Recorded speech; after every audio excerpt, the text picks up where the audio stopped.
In the world of sports, it's rare for a championship team to go through an entire season undefeated. In English Premier League football, Arsenal pulled off this feat during the 2003-2004 season, and that team was called the Invincibles, not losing a single of their 38 league games.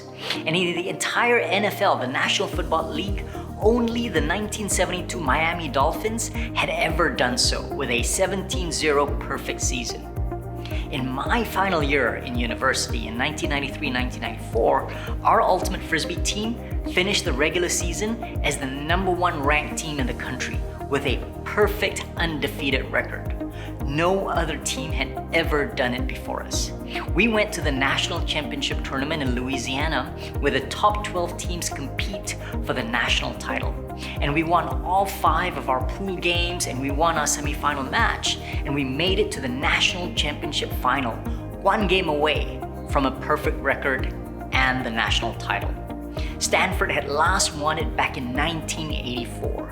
And so the pressure was immense. It was a closely fought game, and every throw and every catch had to be immaculate. A small mistake would be costly. And it was. We lost that game 2017, unable to channel that stress and pressure into focus and strength when we needed it the most. We choked. In my 30 Days and 30 Years book, I wrote about a critical single presentation to the European Export Credit Agencies in 2008, a last resort to secure financing for our company, and we miraculously won them over. But I've also had a few critical presentations where I buckled, and one that I still vividly recall in my head was a 1996 presentation that I had to make to the senior management of an Indonesian client that went so bad, I was told if I did not address my shortcomings, my career would be over. So why is it that some people rise to the occasion when the stakes are highest and the pressure to perform is so intense, but others, including champions and stars, can choke or crumble under that same pressure?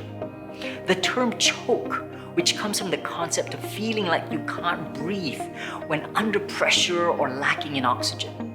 And the experience of choking tends to get at the best of us when we get in our own way mentally, or when our mind prevents us from performing at our best. One reason behind this frustrating human weakness is that sometimes when the stakes are high and we get under a lot of pressure, our anxiety flares up.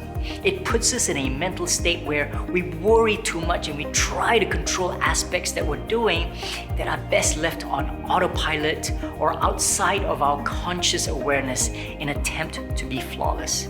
So you might have heard of the term paralysis of analysis.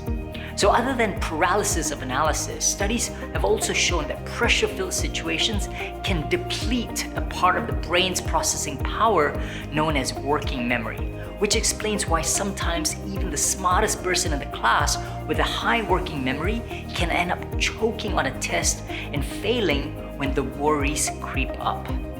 Therefore, the goal is to find that sweet spot of optimal anxiety level, one where we're not too stressed and too anxious that it narrows our focus and that we miss out on important information, but at the same time, not being too relaxed that we're distracted by irrelevant information and lose our focus. But lucky for us, there have been studies done to identify how do we prevent choking. As the adage goes, practice makes perfect. But not just any practice or rehearsal, but practicing under the conditions that you're going to be performing in. It could be in front of an audience or in a similar venue, right? So for example, if you're going to have a big presentation coming up, try timing yourself when you practice and do a few practice rounds without your notes in hand. Although different people have different types of triggers and vulnerabilities, another method that is effective is to express our emotions before our performance. Try journaling your feelings or talking about it with your support system before a test or before a big speech to reduce that feeling of pressure and to chase away those jitters. When we have to explain our situation to someone else, it helps to clarify that mess in our heads. Lastly, Confidence and positive thinking are the right way to go about when dealing with pressure. Tell yourself repeatedly, right? I've prepared well and I'm ready for this. The stress that I'm experiencing is my body getting me ready to perform. And don't overthink about playing that perfect game or giving the perfect presentation to your boss, but instead practice repeating positive statements and just have fun at whatever you're doing. So here, all that mindfulness training is crucial. We can train our mental muscles to focus by doing one thing at a time. When we're fully in the present, we're much more likely to enter the zone or to be in that flow state that allows us to perform at our best. So, as always, let's keep things positively personal.